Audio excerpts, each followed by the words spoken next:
Hello friends, welcome to our YouTube channel. 2 फरवरी 2021 के MCQs हमारे पास रेडी है, तो चलिए स्टार्ट करते हैं। First question, which of the following statement is or are correct about economic survey 2020-21? First, India's real and nominal GDP would grow in 2021-22 at the highest growth rate since independence. Second, India expected to have a current account surplus of 2% of GDP in financial year 2021.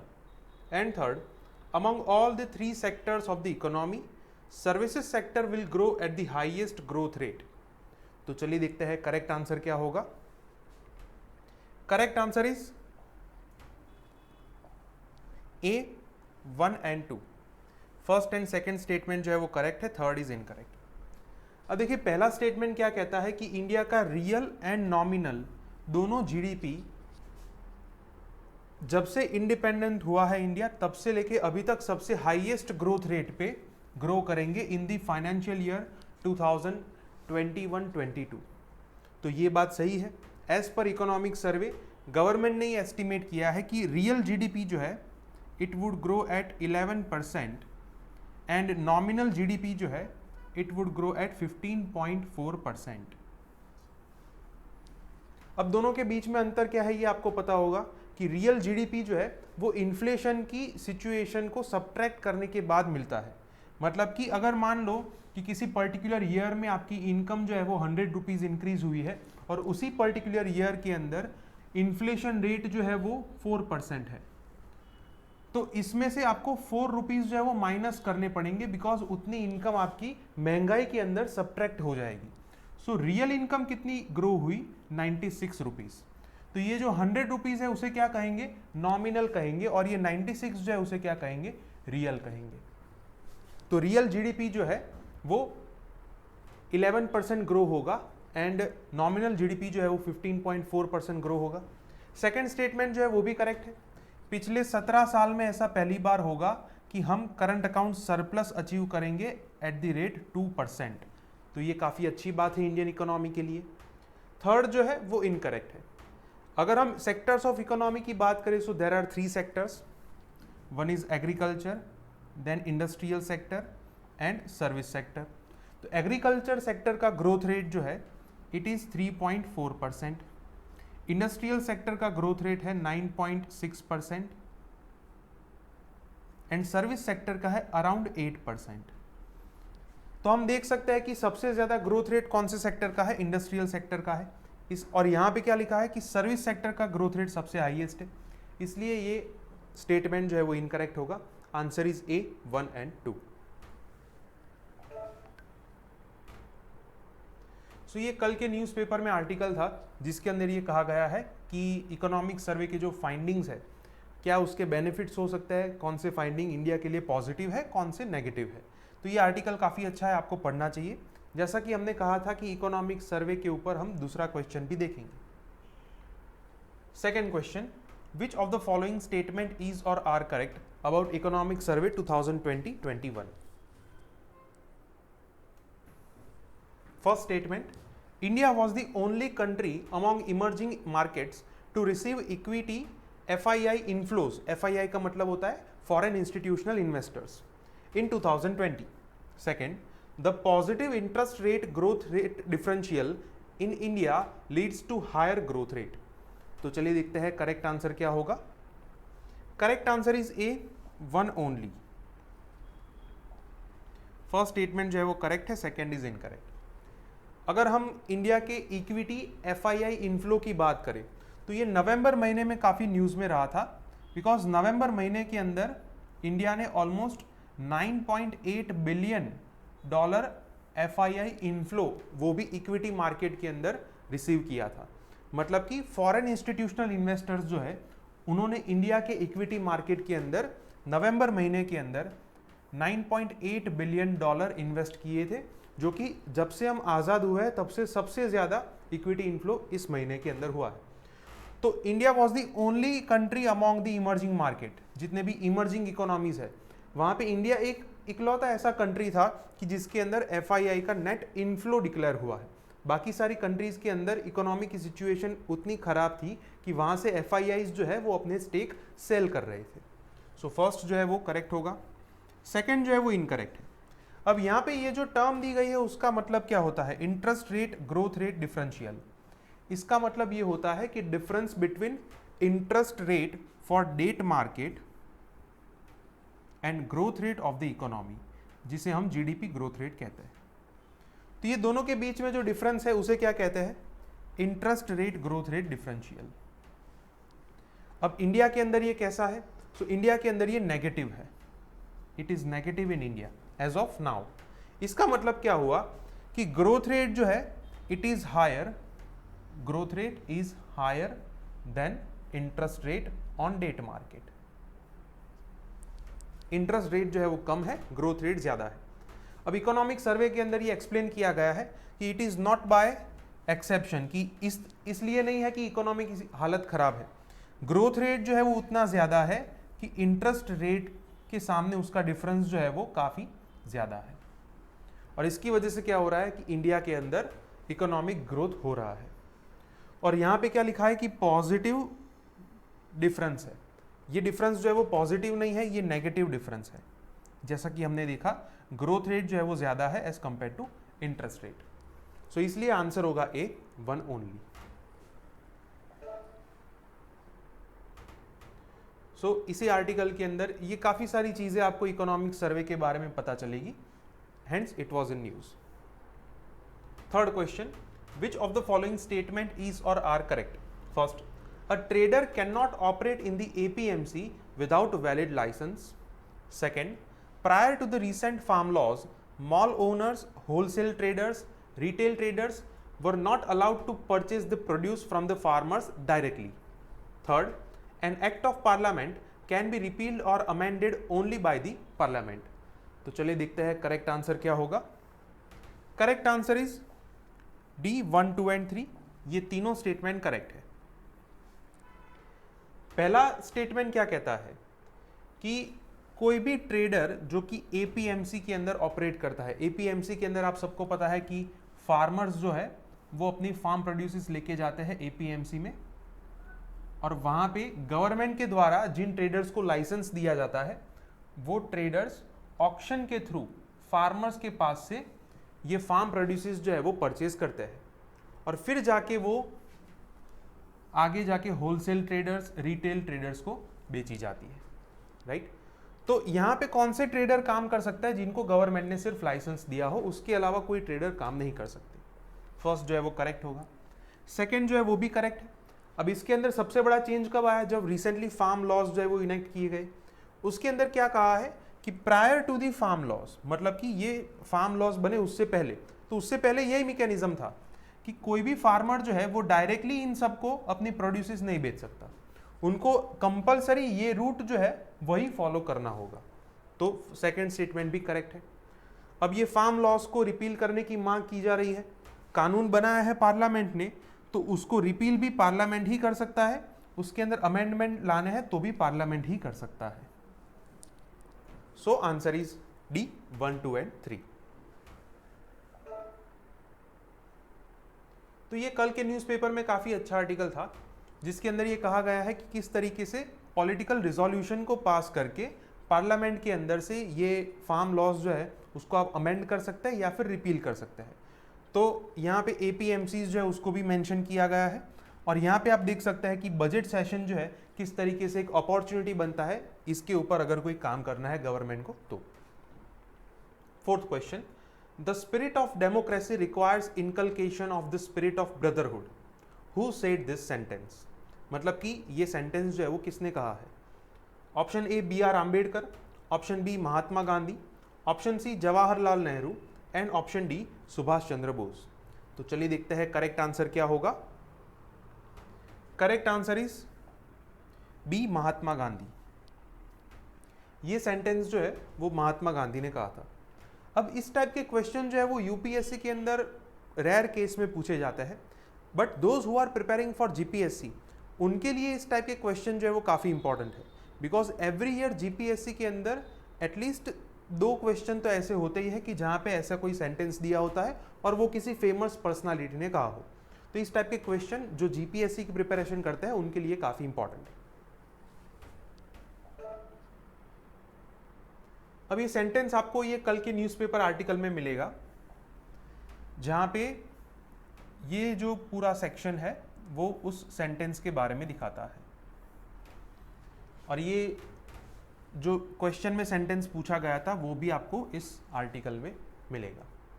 तो ये काफ़ी अच्छा article है which talks about Gandhian ideologies, कि किस तरीके से Gandhian ideologies आज भी रेलेवेंट है, क्योंकि रिसेंटली उनकी डेथ एनिवर्सरी गई थी 30 जनवरी को, इसलिए। तो हम दूसरा क्वेश्चन जो है वो गांधी जी के ऊपर देखेंगे, उनकी लाइफ के ऊपर देखेंगे। 5th question, which of the following statement is or are correct about Mahatma Gandhi? First, his birth anniversary is observed as International Day of Non-Violence. Second, in India, Pravasi Bharatiya Divas is celebrated every year to mark his first win by using Satyagraha as a tool in South Africa. Third, in 1918, he went to Ahmedabad to organize a Satyagraha movement amongst cotton mill workers. तो चलिए देखते हैं correct answer क्या होगा। Correct answer is C 1 and 3.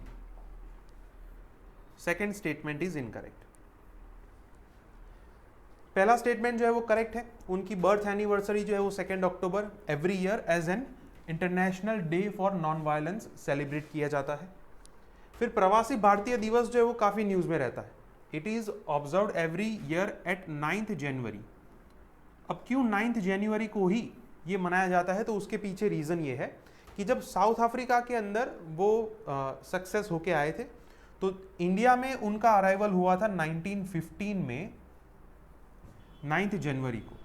9 जनवरी 1915 के दिन वो India में आए थे, और इसलिए इस दिन को एज अ प्रवासी भारतीय दिवस मनाया जाता है।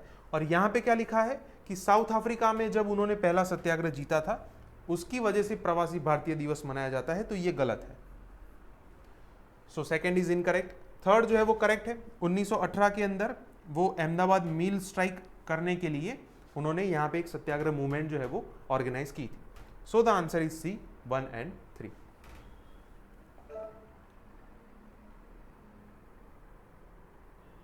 6th question, which of the following statement is or are correct? First, constitutionally, state government is more responsible for achieving SDG 3, मतलब कि sustainable development goal 3rd. Second, Madhya Pradesh has one of the highest infant mortality ratio, whereas Uttar Pradesh has the highest maternal mortality ratio among all the states. And third, India was the only country in South Asia to achieve Millennium Development Goals. तो चलिए देखते हैं correct answer क्या होगा। Correct answer is A 1 and 2. First and second जो है वो correct है, थर्ड इज इनकरेक्ट। अब पहले स्टेटमेंट में क्या लिखा है कि कॉन्स्टिट्यूशन के हिसाब से स्टेट गवर्नमेंट जो है it is more responsible for achieving sustainable goal number 3। अब सबसे पहले तो आपको ये पता होना चाहिए कि ये थर्ड नंबर का गोल है क्या। थर्ड नंबर का गोल जो है it talks about better health condition among all, कि ये हेल्थ कंडीशन जो है वो इंप्रूव करने के बारे में कहता है। अब कॉन्स्टिट्यूशनली ये सही किस लिए है, because as per the 7th schedule of the constitution health जो है it is a part of state list. Health जो है वो स्टेट गवर्नमेंट का सब्जेक्ट है, तो कॉन्स्टिट्यूशनली देखने जाए तो हेल्थ को इंप्रूव करने की जिम्मेदारी किसकी होगी, स्टेट गवर्नमेंट की, इसलिए इसे कहते हैं it is more responsible for this goal. So first is correct. Second और थर्ड जो है उसके आंसर आपको न्यूज़पेपर आर्टिकल में से मिलेंगे। अब ये कल के न्यूज़पेपर में काफ़ी अच्छा आर्टिकल था which talks about our health care system. तो यहाँ पे आप देख सकते हैं कि सबसे पहले इंडियन गवर्नमेंट के बारे में यहाँ पे कहा गया है कि इंडियन गवर्नमेंट जो है it was not able to achieve the millennium development goal. Particularly आप यहाँ पे देख सकते हैं कि India failed to achieve millennium development goal. अब उसका रीज़न भी यहाँ पे दिया गया है कि उसका रीज़न क्या था, because the northern states have not fulfilled there duty religiously. कि नॉर्दर्न स्टेट्स जो है वहाँ पे हेल्थ केयर आउटकम्स जो है वो पुअर थे और इसकी वजह से इंडिया जो है मिलेनियम डेवलपमेंट गोल्स जो है वो अचीव नहीं कर पाया। तो यहाँ पे हम देख सकते हैं कि थर्ड स्टेटमेंट में ये लिखा था कि India was the only country in South Asia to achieve millennium development goal, तो हम देख सकते हैं कि थर्ड स्टेटमेंट जो है वो इनकरेक्ट होगा। अब सेकेंड स्टेटमेंट की बात करते हैं। तो ये जितने भी आउटकम्स हैं वो आपको इस टेबल में दिए गए हैं। अब इन्फंट मोर्टालिटी रेशियो की बात करें तो मध्य प्रदेश के अंदर इन्फंट मोर्टालिटी रेशियो जो है वो 48 दिया गया है, और मैटरनल मोर्टालिटी रेशियो की बात करें तो उत्तर प्रदेश में है ये सबसे हाईएस्ट 197। तो ये दोनों स्टेट जो है वो बाकी के स्टेट के मुकाबले ज़्यादा मोर्टालिटी रेशियो रखते हैं, तो इसलिए हम कह सकते हैं कि सेकेंड स्टेटमेंट जो है वो भी करेक्ट होगा।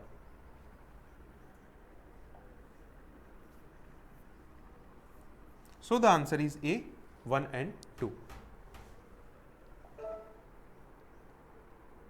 तो ये काफ़ी अच्छा आर्टिकल है। यहाँ पे कुछ एग्जाम्पल्स भी दिए गए हैं कि किस तरीके से सदर्न स्टेट्स जो है उनके हेल्थ केयर सिस्टम जो है वो काफ़ी अच्छी है as compare to northern state, और नॉर्दर्न स्टेट जो है उनको क्या सीखना चाहिए सदर्न स्टेट से।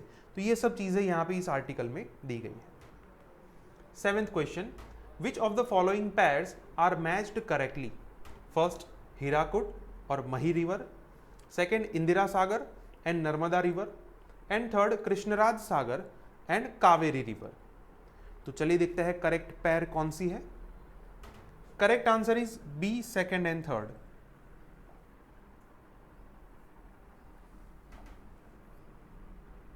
First is incorrect. अब थोड़ा कंफ्यूजन यहां पे हो सकता है कि मही रिवर तो है, लेकिन हीराकुड डैम जिस रिवर के ऊपर है उसका नाम है महा रिवर। तो ये दोनों अलग अलग रिवर है। मही रिवर जो है वो गुजरात में है और महा रिवर जो है वो ओडिशा में है, तो इसलिए फर्स्ट पेयर जो है वो इनकरेक्ट है। सेकंड जो है वो करेक्ट है। इंदिरा सागर डैम जो है नर्मदा रिवर के ऊपर बनाया गया है in the state of Madhya Pradesh, and Krishnaraja Sagar जो है वो कावेरी रिवर के ऊपर बनाया गया है। So the answer is B, second and third. तो ये भी एक कल के न्यूज़पेपर में काफ़ी अच्छा आर्टिकल था which talks about problem of ageing dams, कि इंडिया के जो मेजोरिटी डैम्स है वो बहुत पुराने हो चुके हैं। यहाँ पे कुछ एग्जाम्पल्स भी दिए गए हैं, तो इसकी वजह से क्या दिक्कत हो सकती है, what can be the consequences, वो भी यहाँ पे एक्सप्लेन किए गए हैं। तो काफ़ी अच्छा आर्टिकल है, यहाँ पे आपको पढ़ना चाहिए। सबसे ज़्यादा ये इंपॉर्टेंट होगा कि इसको आप जीएस में किस तरीके से रिलेट करते हैं। 8th question, which of the following statement is or are correct about biomethanation? First, it is a process by which organic material is microbiologically converted to biogas. Second, it has strong potential for the production of energy from organic residues and waste. And third, it will help to reduce the use of fossil fuels. तो चलिए देखते हैं correct answer क्या होगा। Correct answer is D, 1, 2 and 3। ये तीनों statement correct है। Biomethanation क्या है? तो ये एक ऐसी प्रोसेस है जिसके अंदर ऑर्गेनिक मटेरियल जो है उसको एनर्जी में कन्वर्ट किया जाता है बायोगैस के अंदर। सो इसके अंदर पोटेंशियल क्या है कि ऑर्गेनिक रेसिड्यू या वेस्ट जो है उसको आप एनर्जी में कन्वर्ट कर सकते हैं। So it is an example of waste to energy. और इसकी मदद से क्या होगा कि फॉसिल फ्यूल का यूज़ हम कम कर सकेंगे फॉर प्रोड्यूसिंग एनर्जी। तो हम देखते हैं कि क्या बायोमिथेनेशन का मैकेनिज्म है।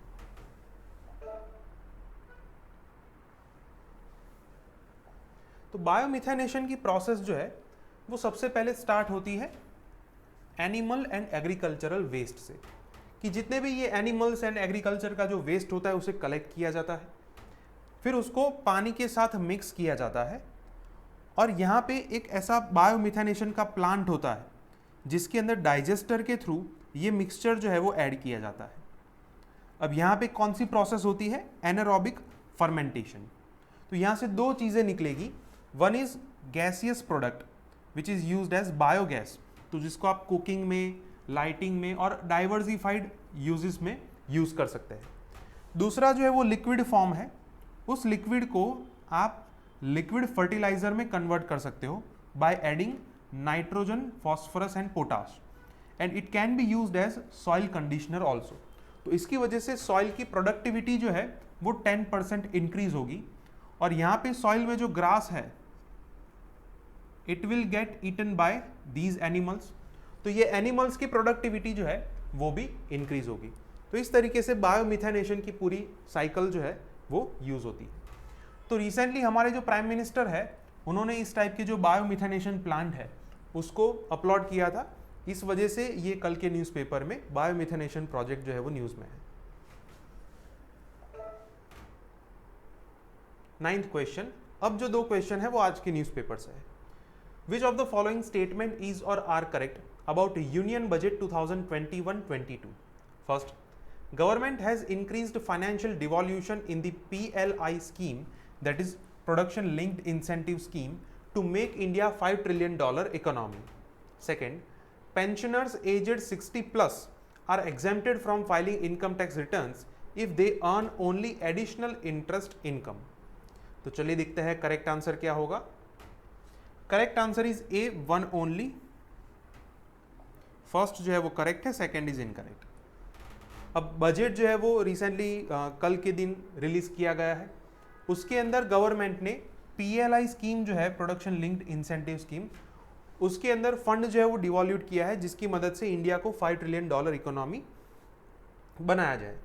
अब पेंशनर्स के लिए क्या प्रोविजन है, तो ये 60 प्लस का प्रोविजन नहीं है, those who are above the 75 years age उनके लिए ये प्रोविजन बनाया गया है कि अगर उनकी इनकम जो है if it is dependent only upon the interest, तो ऐसे लोग जो है अगर बैंक जो है उनके इनकम में से ऑलरेडी इंटरेस्ट इनकम जो है वहां से टैक्स माइनस कर देते हैं, so they are exempted from filing income tax returns. So second is incorrect because of this age limit. Answer is A, 1 only. तो ये आज के न्यूज़पेपर के फ्रंट पेज पे आपको देखने को मिलेगा, जिसके अंदर यहाँ पे बताया गया है कि किस तरीके से मैन्युफैक्चरिंग सेक्टर्स को बूस्ट मिलेगा, क्योंकि गवर्नमेंट ने PLI स्कीम के लिए अलग से 1.97 लाख रुपीस जो है 1.97 लाख करोड़ रुपीस जो है वो डिवॉल्यूट किया है, जिसकी मदद से इंडिया का मैन्युफैक्चरिंग सेक्टर जो है वो ग्रो कर पाएगा। तो हम दूसरा क्वेश्चन भी बजट के ऊपर देखेंगे। 10th question, which of the following statement is or are correct about Union Budget 2021-22? First, a development financial institution will be set up for long-term debt financing of infrastructure projects. Second, the government will levy a COVID-19 cess upon all the goods and services to meet with the circumstances arrived due to pandemic. तो चलिए देखते हैं correct answer क्या होगा। Correct answer is A, 1 only. First जो है वो correct है, सेकेंड इज इनकरेक्ट। कि जो इंफ्रास्ट्रक्चर प्रोजेक्ट है उनको लॉन्ग टर्म के लिए डेट चाहिए, तो वो डेट कहाँ से कलेक्ट होगा, तो उसके लिए गवर्नमेंट एक डेवलपमेंट फाइनेंशियल इंस्टीट्यूशन बनाएगी which will pool money from the market. Second जो है वो इनकरेक्ट है। हालांकि कोविड-19 पैंडेमिक की वजह से हमारी इकोनॉमी की हालत जो है वो बहुत खराब हुई, लेकिन फिर भी गवर्नमेंट ने कोई सेस जो है वो इम्पोज नहीं किया है। गवर्नमेंट ने उसके लिए 35,000 करोड़ रुपीस जो है अलग से प्रोवाइड किए हैं, और ऐसा भी कहा है कि अगर ज़रूरत होगी तो अलग से फिर इसके अंदर फंड जो है वो ऐड किए जाएंगे। So the answer is A, 1 only. So ये भी आपको यहाँ पे इंफ्रास्ट्रक्चर के बारे में पता चलेगा कि किस तरीके से गवर्नमेंट ने ये डिसाइड किया है कि एक इंस्टीट्यूशन बनाई जाएगी।